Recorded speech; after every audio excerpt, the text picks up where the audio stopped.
You walk into your homes and suddenly everything feels heavy. Arguments over nothing, illness with no medical cause, a darkness that creeps in without a reason. My brothers and sisters, not every storm you feel is physical. Sometimes it's the unseen, the evil eye or Ein is real. It is a silent invader, often unnoticed, but deeply destructive, and it can settle in your home without a sound. Today, let's uncover the warning signs, and more importantly, how to protect your home, your family, and your peace with the light of Allah. Sign 1. Peace turns to pressure, and you don't know why. There was a time when your home felt like a refuge and a sanctuary. You'd step inside and immediately feel lighter, safer, more whole. The atmosphere wrapped itself around you like a comforting blanket. The walls didn't just hold furniture, they held memories, laughter, moments of peace. You'd hear voices that soothed you, feel energy that calmed you, and know deep down that this was the one place in the world where your soul could rest. Even if life outside was chaotic, inside these walls was where everything made sense. The home carried warmth not just because of what was in it, but because of the people inside it. People who were once deeply connected, deeply loving, deeply at ease. Light lived there, not just from the lamps or the windows, but in the way your family treated one another. There was a softness in the way conversations flowed, even when there was disagreement. There was a gentle rhythm in the way forgiveness happened, in how quickly small misunderstandings were resolved. The peace didn't mean there were no problems. It meant that love always found its way back. There was a calm between the chaos, a sense that you were all on the same side. Home wasn't just a physical structure, it was an emotional container, one filled with mercy, barakah, and unspoken unity. You used to look forward to coming back. After long days, tiring routines, the noise of the outside world, home felt like a retreat. You'd step through the door and breathe easier. You'd walk into rooms that knew your story, into the arms of people who didn't need explanations to understand you. It was a place where your shoulders relaxed, your voice softened, and your heart rested. Sitting together felt effortless. Conversations flowed, meals were shared, even the quiet moments, sitting beside each other in silence, carried comfort. The home didn't just hold you physically, it embraced your soul.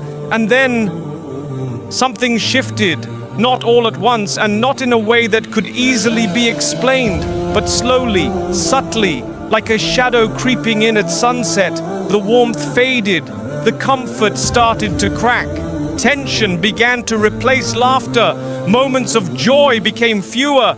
Now, conversations turn cold, words are sharp, patience is thin. Even the smallest inconvenience feels like a spark ready to start a fire. People who used to sit beside each other in peace now avoid eye contact. Arguments begin for reasons no one remembers. And instead of feeling embraced by your home, you feel like you're walking on eggshells in your own space. It's confusing because there was no disaster, no major incident, no obvious cause, just a shift, a change in energy, a sense of emotional distance, and what's worse is that you can't pinpoint the moment it happened. That's what makes it so painful. You remember the warmth, you long for the peace, but now all you feel is pressure, and you don't know why. You start asking questions in your mind. Is it just stress? Are we all tired? Have we changed? And while all of these may play a part, deep down something whispers, this feels spiritual. That's because it might be. Sometimes what feels like emotional disconnection is actually the result of spiritual disturbance. And the evil eye doesn't knock when it enters. It doesn't make noise. It doesn't shatter glass or move objects. It goes straight to the heart. It poisons the atmosphere. It creates friction where there once was love. It injects misunderstanding into the smallest exchanges. And the people inside begin to feel a growing wall, not made of stone but of invisible distance. People sleep under the same roof, but their hearts feel miles apart. The evil eye often enters through unguarded admiration. A friend sees your peace, your joy, your family's connection, and admires it without saying, MashaAllah. A visitor walks through your home and comments on its beauty without invoking Allah's name. A relative sees your comfort and feels envy, even if silently. And from that glance, from that word, from that heart, a spiritual arrow is fired. And if your home is unprotected, it enters quietly, fatally. And when it does, it doesn't damage your house. It damages what makes your house a home. The love, the mercy, the bond between hearts. It creates coldness. It causes people to pull away emotionally. It turns warmth into indifference. And worst of all, it makes you question yourself, your family, your choices, when really the problem came from outside. It builds confusion, it feeds frustration, and it grows in silence. So if your home has changed, if the atmosphere feels tense, if the people inside seem disconnected and you can't explain why, don't ignore that feeling. Pay attention, because sometimes what you're sensing isn't just emotion, it's a spiritual invasion. It's not a coincidence. It's not just life. It might be the evil eye. And if that's the case, then your fight is not with each other. Your battle is against something unseen. And your defense must begin with dhikr, dua, and the remembrance of the one who sees what you can't. Because this is not just tension. This is spiritual warfare. And your home is the battlefield. Sign 2, your health is fading, but the tests say you're fine. You wake up not with energy but with exhaustion. Your eyes open but your body feels like it hasn't rested. There's a weight on your chest, a dull ache in your joints, a tightness in your shoulders. It feels like you've run a marathon in your sleep, as if you've been battling something unseen all night. And this isn't just one day, it's been happening again and again. You try to brush it off. You tell yourself, maybe I'm just overworked and maybe I need more rest. But even when you sleep early, even when you take care of yourself, you still wake up feeling like something is wrong. So you do what anyone would do. You seek help. You visit the doctor. You explain the pain, the fatigue, the lack of motivation, the constant fog in your head. You go through blood tests, scans, treatments. You take supplements. You adjust your diet. You try to stay active, and still nothing changes. The results come back clean. The doctors say you're fine. You're healthy, they tell you, but you don't feel healthy. You don't feel fine. You feel drained, weak, disconnected from yourself. And it's in that silence, when the world gives you no answers, that the soul begins to speak. That quiet inner voice, often drowned out by noise and distraction, starts whispering, this is deeper than the body. This isn't just physical. Something unseen is affecting you. And that's when you start remembering what you once ignored. That not all pain has a worldly cause. That some wounds aren't visible. That some sicknesses begin with a gaze. The evil eye, or ayn, is not folklore. It is a truth confirmed by our Prophet, peace be upon him, who said, the evil eye is real. It is real because we as human beings are vulnerable. Our blessings can be admired, our energy can be envied, our beauty, our strength, our health, all of it can be seen and silently resented. And if that gaze is not followed with MashaAllah, if that admiration isn't guarded with remembrance of Allah, it can harm. And when it harms, it often doesn't come as a strike, but as a slow drain, a quiet depletion. It robs you of your energy, not in one moment, but over time. You start to feel distant from yourself. Things you used to enjoy now feel like burdens. You feel constantly tired even though you're doing less. You feel irritable, disconnected, lost, as if you're walking through life under a dark cloud. You want to be present with your family, but you feel distant.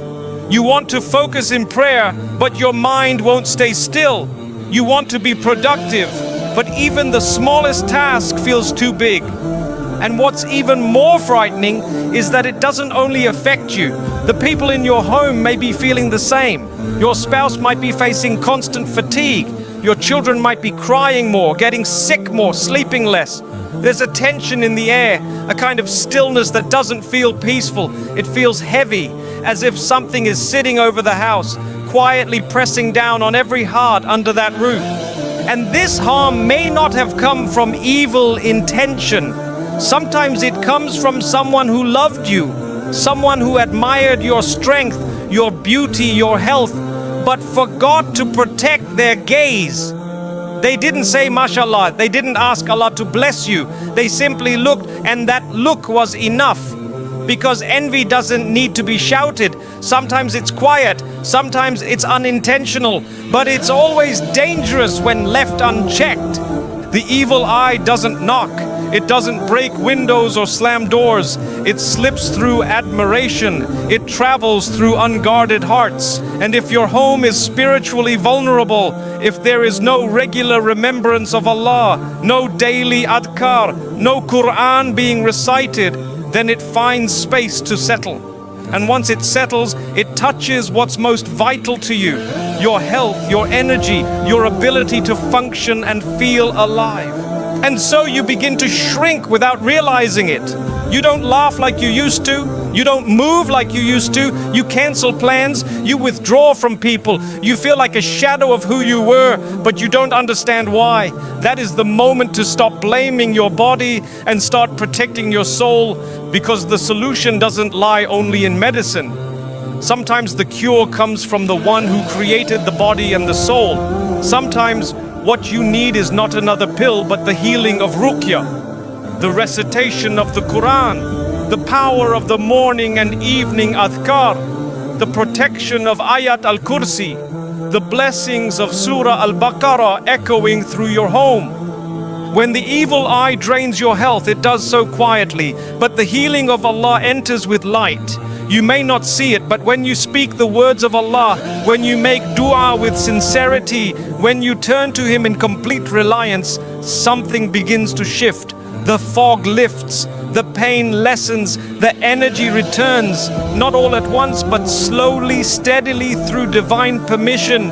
So if your body is tired and the world says you're fine, listen to your soul.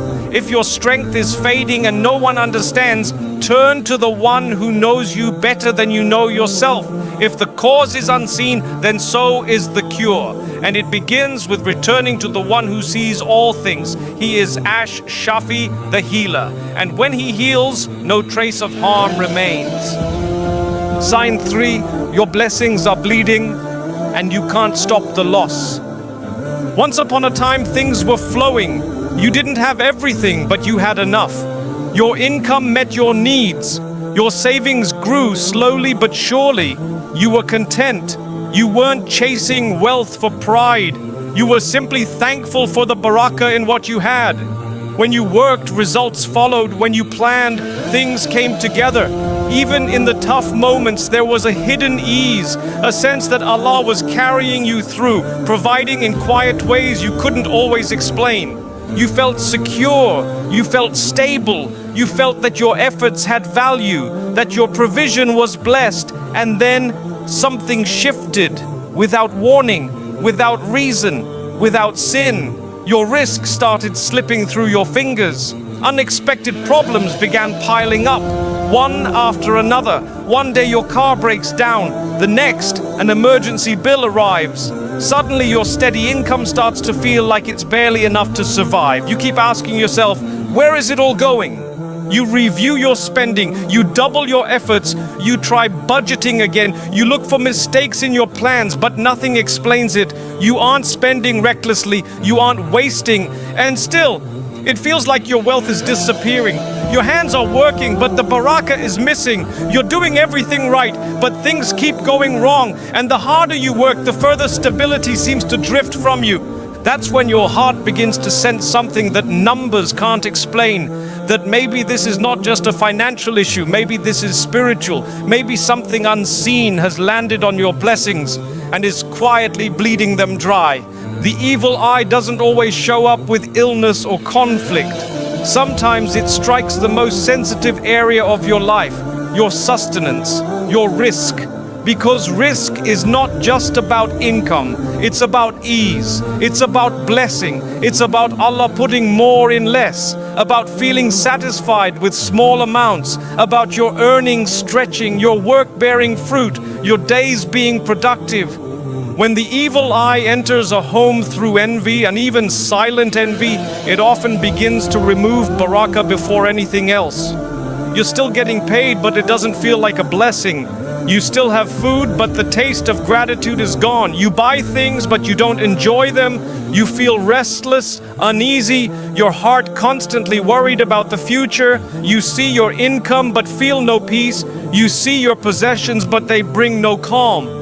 You begin to feel like you're in a race, constantly catching up, never catching a break. The moments that used to feel full of Allah's mercy now feel tight, uncertain, unstable. You might even start to feel shame, as if this is your fault, as if maybe you're not working hard enough, not planning well enough, not smart enough, and the shaitan feeds that lie, so you blame yourself and forget that sometimes the source of your struggle is spiritual.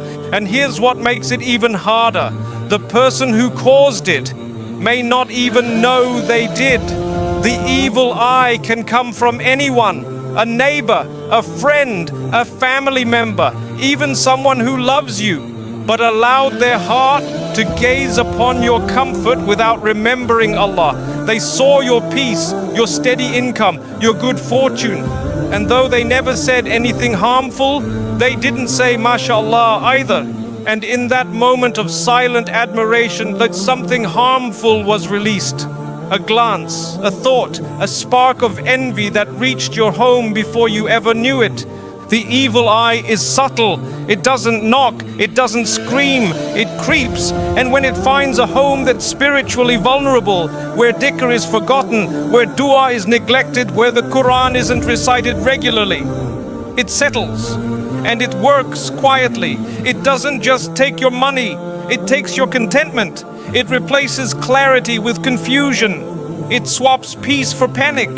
It turns blessings into burdens. But here is the hope. Just as the evil eye enters silently, Allah's healing enters even more quietly, but with power no eye can stop.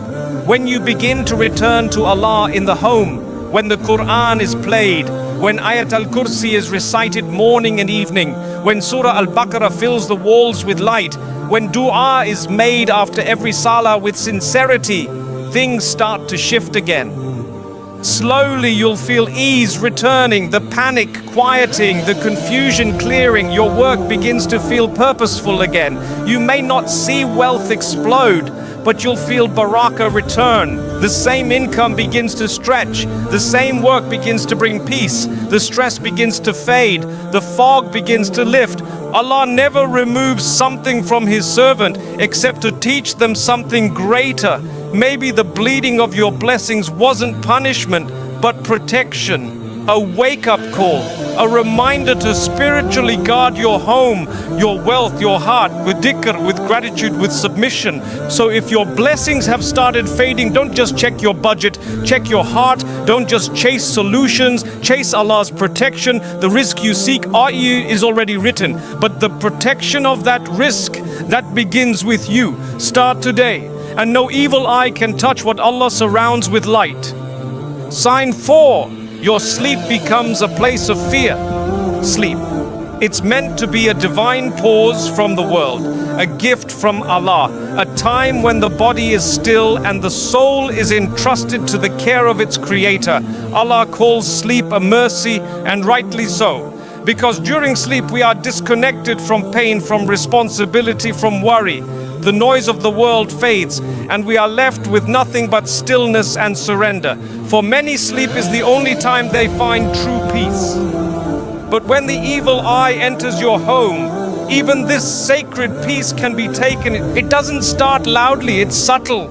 You begin to feel restless at night. You toss and turn. You stare at the ceiling for hours, unable to drift off even though your body begs for sleep. You wake up multiple times for no reason. Your heart races. You sweat. You feel something heavy on your chest, like you're carrying unseen weight even while lying down. When you finally do sleep, the dreams come, strange, dark, intense, sometimes terrifying.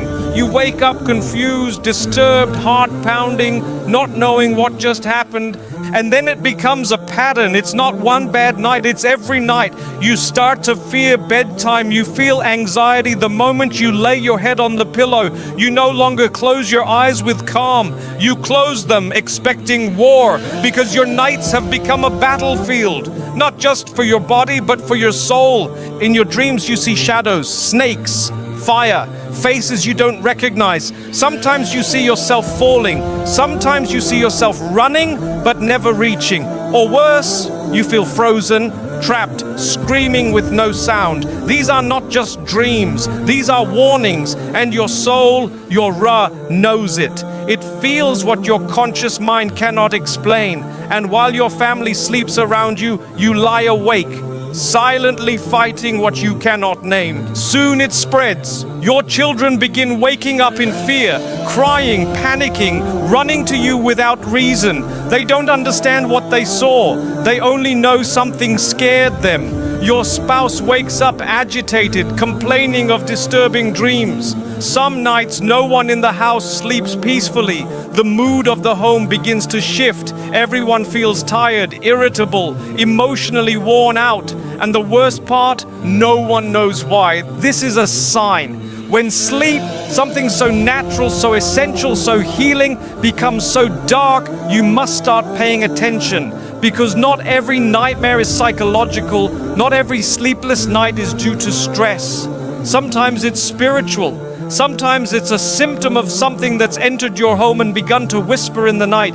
The evil eye isn't always loud. It often arrives quietly through a look, a glance, a moment of admiration that was never followed by MashaAllah. Someone sees your peace, your family, your home, and in their heart, envy is born. Not always malicious, not always intentional, but real. And envy is powerful. It travels further than we realize. And if your home is left spiritually open, if there's no dhikr, no dua, no protection, that silent glance enters like smoke under a door. It creeps in unseen. It doesn't knock. It settles. Then once it settles, it begins to disturb the ruh before it disturbs anything else, because the soul is the most sensitive. The body might feel fine, the mind might try to deny it, but the soul, it knows. It senses every presence, every energy, every spiritual imbalance. And when the soul feels unwelcome in its own home, it begins to cry out, through fear, through confusion, through dreams.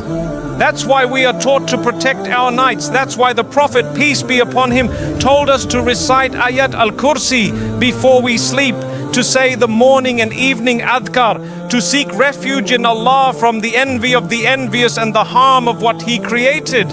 That's why Surah Al-Mulk is to be read every night, because it is a shield, a light, a fortress that no evil can pierce.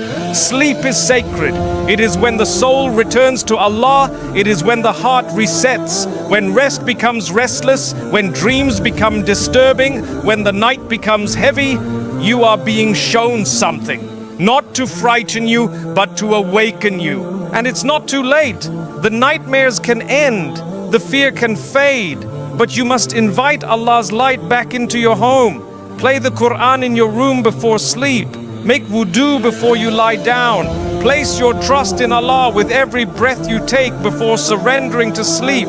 And teach your family to do the same, not out of superstition, but out of spiritual intelligence. Because we are not just bodies, we are souls wrapped in flesh, and our souls need protection just as much as our homes need locks.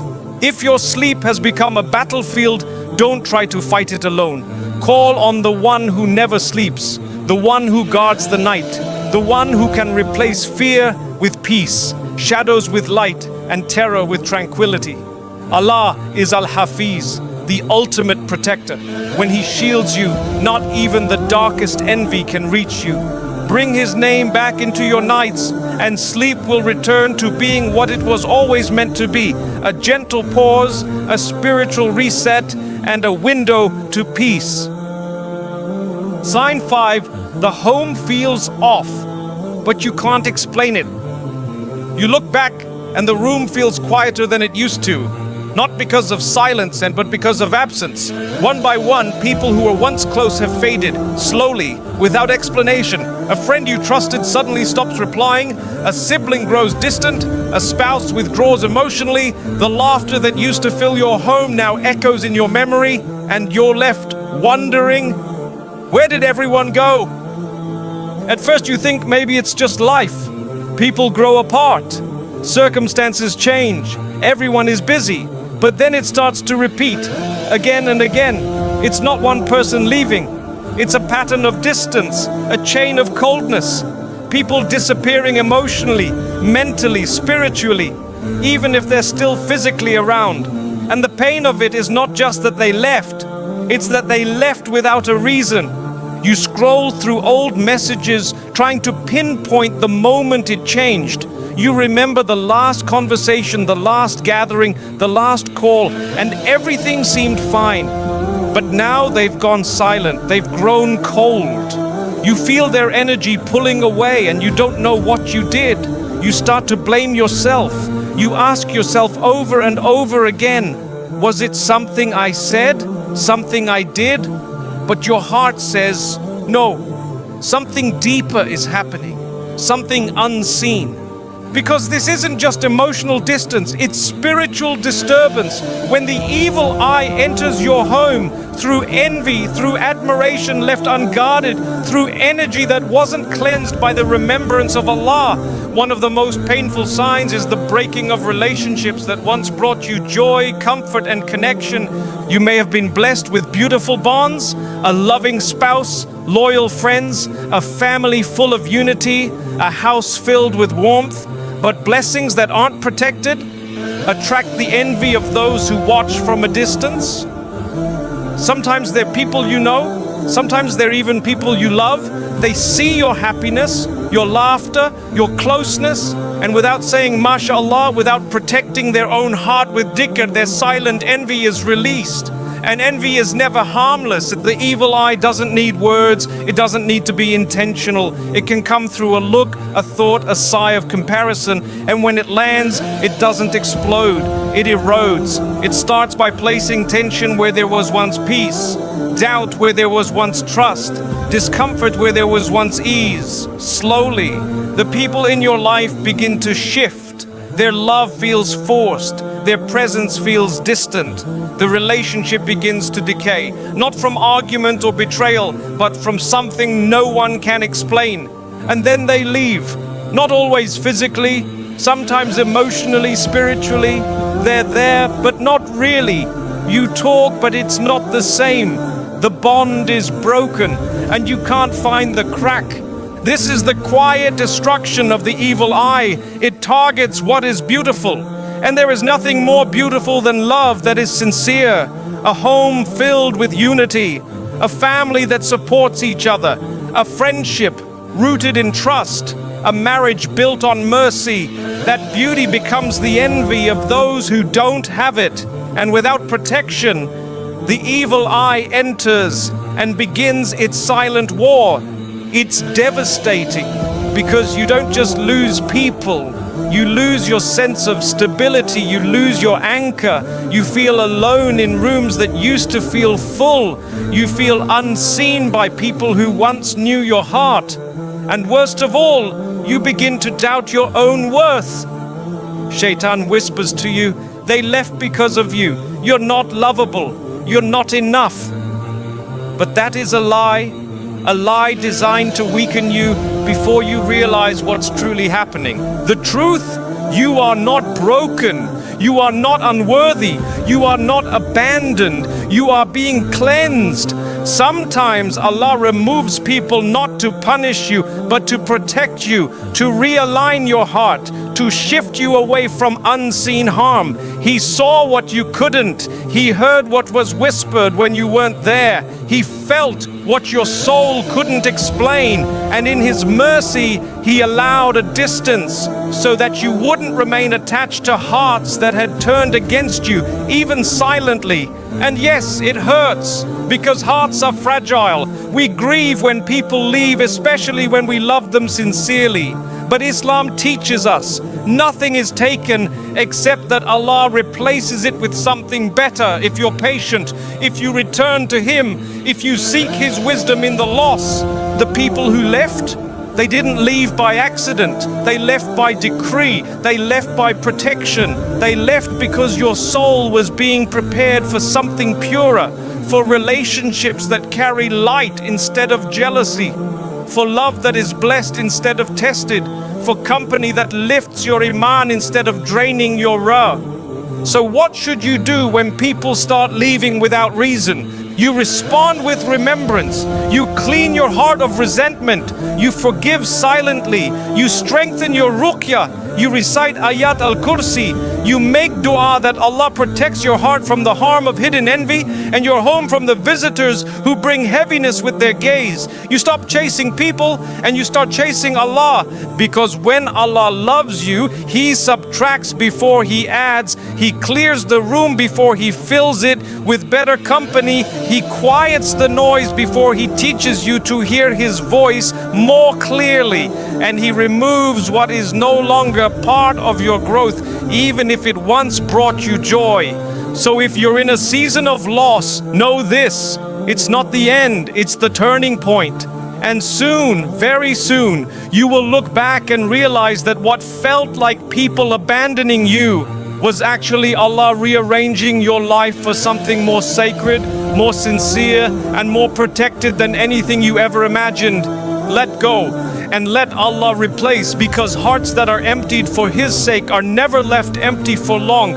If you've been feeling the shift, the tension in your home, the heaviness in your heart, the unexplained changes around you, don't ignore it. Don't brush it off as coincidence. And don't let shaitan convince you that you're imagining things. Sometimes what you're feeling is real, not in the world of the seen, but in the world of the unseen. The evil eye is not superstition, it's a truth the Prophet, peace be upon him, warned us about. It's a spiritual reality that requires spiritual solutions. And Allah, in His infinite mercy, did not leave us helpless.